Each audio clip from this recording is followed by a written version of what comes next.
সে অনেক কাল আগের কথা। একটা মাঝারি লেবু গাছে বাস করত টুনটুনি পাখি ও তার দুই ছানা।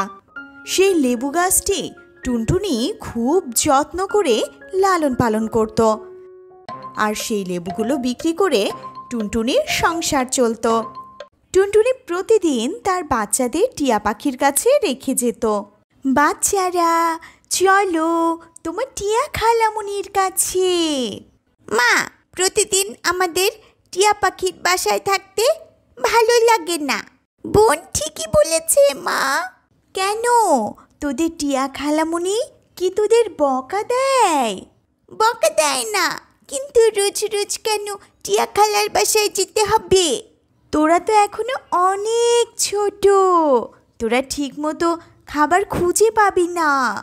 আমি যখন তোদের জন্য খাবার আনতে যাই তখন তোদের একা রেখে গেলে আমার ভয় হয় কেউ যদি এসে তোদের গিলে খায় তখন। তুমি বুঝি নিরাপত্তার জন্য টুনটুনি খালামুনির বাসায় রেখে যাও আমাদের? এই তো সোনা বাচ্চা আমার, বুঝতে পেরেছিস, আর দেরি করিস না, চল চল। এরপর টুনটুনি ও টুনটুনির ছানারা টিয়া পাখির বাসায় রওনা হলো। বেশ কিছু সময় পর টিয়া পাখি বাসায় পৌঁছালো। টুনটুনি, চলে এসেছিস? হ্যাঁ গো, চলে আসলাম। আমার বাচ্চাদের দেখো একটু বাপু, আমি ওদের খাবারের সন্ধানে বের হলাম। এরপর টুনটুনি তার ছানাদের টিয়া পাখির কাছে রেখে চলে যায়।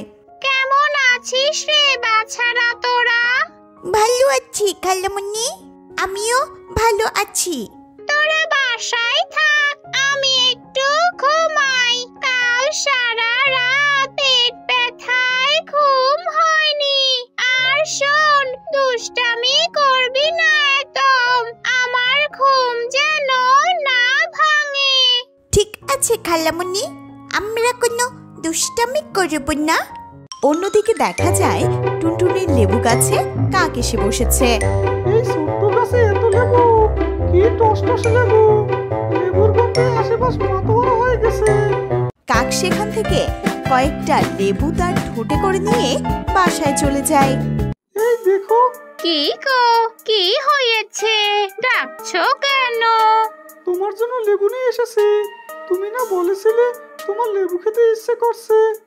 এত সুন্দর লেবু, কি সুগন্ধ লেবুর! কই থেকে আনলে গো? আর বলো না, ওই টুনটুনির গাছ আছে না, দেখলাম টুনটুনিরা কেউ বাসায় নেই, তাই চুপি চুপি লেবু তোমার জন্য নিয়ে আসলাম। এখন থেকে রোজ রোজ নিয়ে এসো তো, বেশ মজা করে খাওয়া যাবে।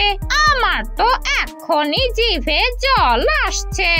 ঠিক আছে বউ, প্রতিদিনই নিয়ে আসবো চুরি করে, নয়তো টুনটুনিকে টাকা দিতে হবে। অন্যদিকে টুনটুনি খাবার নিয়ে টিয়া পাখির বাসায় চলে আসে। চলো এখন আমাদের বাড়ি ফেরা যাক, আমার অনেক ক্ষুধা পেয়েছে। আগে খেয়ে নেই, তারপর যাব।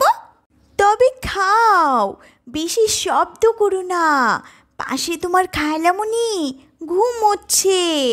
এরপর টুনটুনির ছানারাও খেয়ে নেয়। খাওয়া শেষে তারা নিজেদের বাড়িতে রওনা হয়।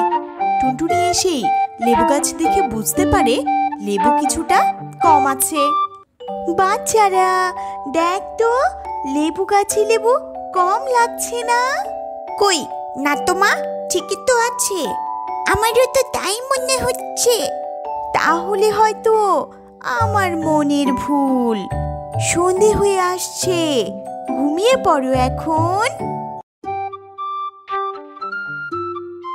এরপর দিন আবার টুনটুনি ও টুনটুনির ছানারা টিয়ার বাসায় চলে যাওয়ার পর কাক টুনটুনির লেবু গাছ থেকে লেবু নিতে আবার চলে আসে।